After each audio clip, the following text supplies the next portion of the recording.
Muhammad Ali reportedly sat on a plane years ago in first class, seat back reclined, seatbelt undone, sipping a Coke. Stewardess came to him and said, "Excuse me, sir, you need to do up your seatbelt. Plane's about to take off." She came back a few minutes later. He hadn't moved. Seatbelt unfastened, reclined, sipping a Coke. "Excuse me, sir, you're really going to have to do up your seatbelt. The plane's about to leave." She came back 5 minutes later. He hadn't moved. Sipping a Coke, seatbelt unfastened. She said, "Sir, I'm afraid I'm going to have to insist you do up your seatbelt. The plane's about to leave." He grunted. "Ma'am, Superman don't need no seatbelt." And I just wish I was as quick as that stewardess. I wish I was as sharp. She looked at him and said, "Sir, Superman don't need no plane." Now that's what I call being proactive. That's what I call being ready to engage the future. We saw, if you were here this morning, that we are living in an age of unprecedented change. In fulfillment of Alvin Toffler's prophecy in the 70s, we are living in the age of the roaring current of change, where people are feeling increasingly disoriented and confused by the wave of change breaking upon us. I call this the trans generation. That little prefix trans, T-R-A-N-S, signifies to be between two poles or between two positions or in a state of constant fluidity and flux. Our culture today is in a state of constant flux in so many areas, not just morally, but in other areas socially as well.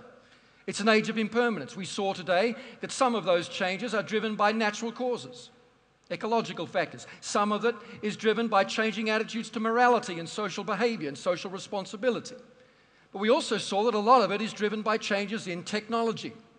This, for example, is the age of cloud computing, a whole revolution in the way people will use computers over the next 5 years. It's driven by powerful alliances between computer companies and big internet servers. It allows you to buy a computer that doesn't have any huge storage space on it.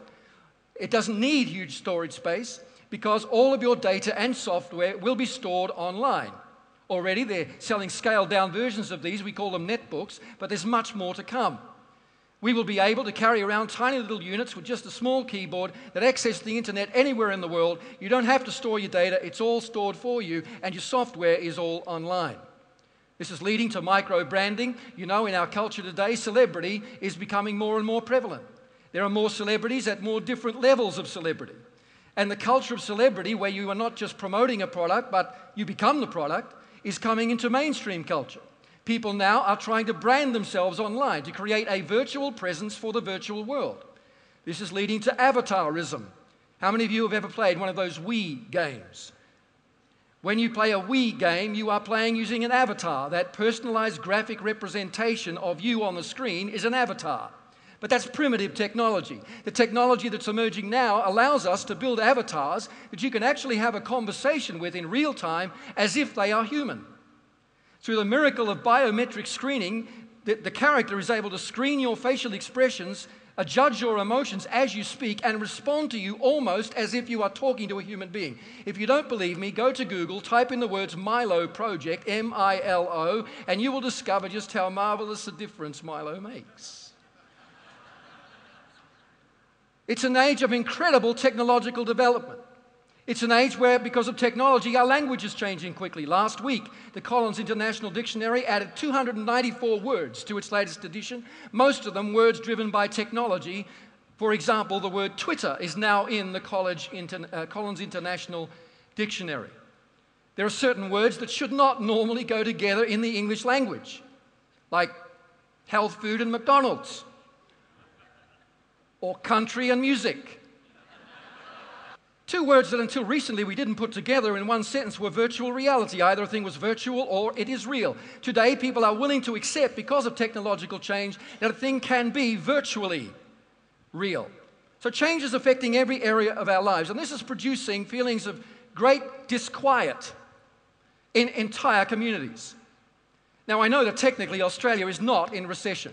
You read the newspapers, the politicians are quick to say, hey, we just had 3% growth over the last 2 quarters. We're not going backwards. We're not in recession. But it sure feels like recession for a lot of Australians. Wages are going down. Unemployment is up. Your trade with other countries is down because they are in recession. It feels like recession. For all intents and purposes, it is. And you cannot measure the effects of recession in numbers alone.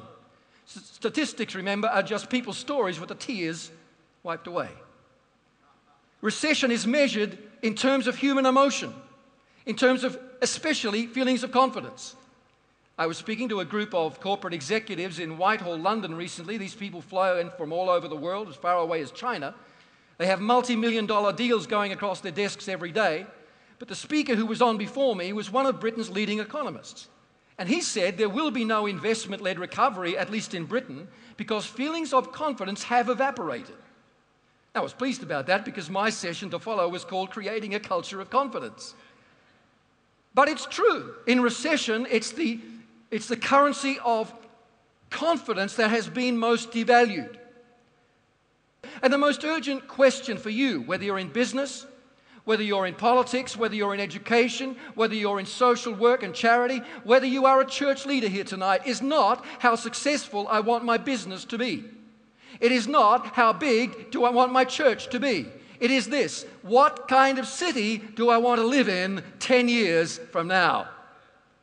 And what will I do now to set that in motion?